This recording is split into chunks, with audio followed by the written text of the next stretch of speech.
Holy, I did not expect to wake up this morning and report on this kind of story. Hello everyone, hope we're all doing well. Welcome back to more esports news out there. A breaking case as well this morning, actually happening last night, but future evidence hopefully coming soon along with an investigation to hopefully avoid any sites of violence out there towards CWL Miami. Now we are still well over, or just about a week out, I should say, of that event, but with that being said, there is an open bracket as well as of course the closed bracket. We have many players participating in the open bracket, two of which supposedly are now in an altercation on Twitter, and we're in one live on Twitch last night as well, and we'll break the details for all of you guys. I do expect an investigation of some sort, especially when, even if it's a rumor of public violence happening at an event, God forbid this happen yet again. If you guys remember Jacksonville many months ago, the Madden shooting, there should be an investigation even when it is just a subtle threat, or maybe it's just a potential threat out there. It's always going to be a dangerous thing now going forward for esports events when you have two potential players who could show up for a very, very large event citing violence on Twitter, as well as allegedly having evidence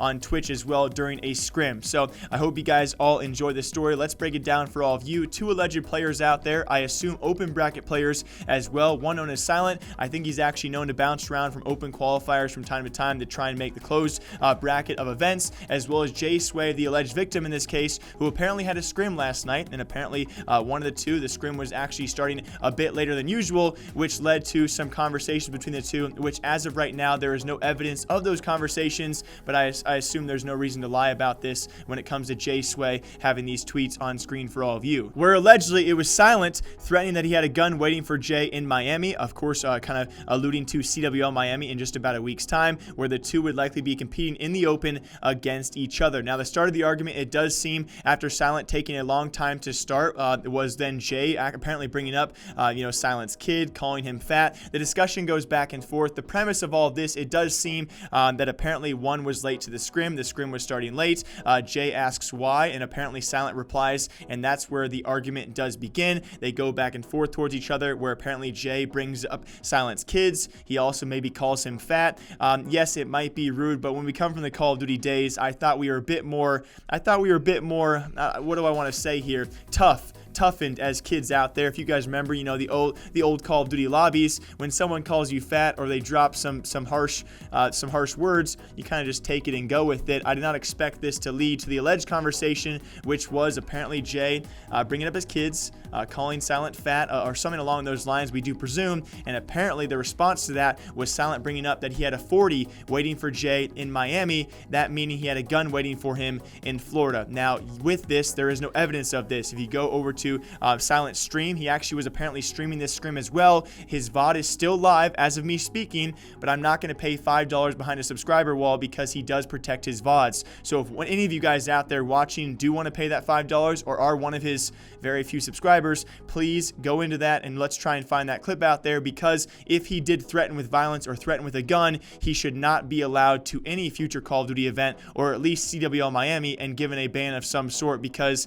although he might have been joking, this is not a joking matter, guys. Ever since Jacksonville, there are no jokes of that kind of violence at events, and there shouldn't be going forward. So we have no proof of the initial threats, the most serious threats about bringing a gun potentially to a CWL Miami event and inciting violence of some sort, but he also takes to Twitter again with this tweet on screen, that's being Silent, and it looks to allude to some sort of threat. I would say he's saying that, and one, don't even put my kids anywhere near your mouth, take it there and I'll have to hit up the family. And trust me, you don't want that. To me, that incites, again, some sort of violence. So in this case, I really do hope there's an investigation of some sort to see if that VOD is still there and still live. If it is taken down, very suspicious. That tweet alone, though, could cite public violence or some sort of violence to not allow him at least CWL Miami, which I think in this case might be for the best. And I wouldn't be surprised if both players in this case were actually not allowed. I really do hope Activision or CWL organizers really do get involved, especially when even pro players like Adam from Enigma 6 get involved in seeing this. It is not a good light for Call of Duty, but most importantly, it's not good at all to have even a potential threat around a big event out there. We have seen constantly gun threats, bomb threats across many esports out there, and this kind of stuff should not and cannot be taken lightly. So what are you guys' thoughts on this? Let the investigation begin. Let's hopefully spread the word, and if any of you guys want to pay that $5 and review a 5-hour VOD for me, I would greatly appreciate you. I don't expect you guys to do that, but I do expect some sort of investigation and some sort of hopefully an issue out there. Yes, yes, these are not pro players. Let's get that right, guys. They're amateur players, but still they are players who can attend a big event, and site violence like this should not be allowed and hopefully going to be looked into correctly, and we will see if these players, especially Silent, will be allowed to compete again after what he did apparently do. It's alleged right now, accusations, and we'll see what Activision or CWL does say about this. As always, though, I hope you guys all enjoy. I really enjoy being able to spread the word on these kind of things and hopefully keep things a bit under the wraps here. I just expected better out of you Call of Duty heads out there. We're tough people. I'm not tough.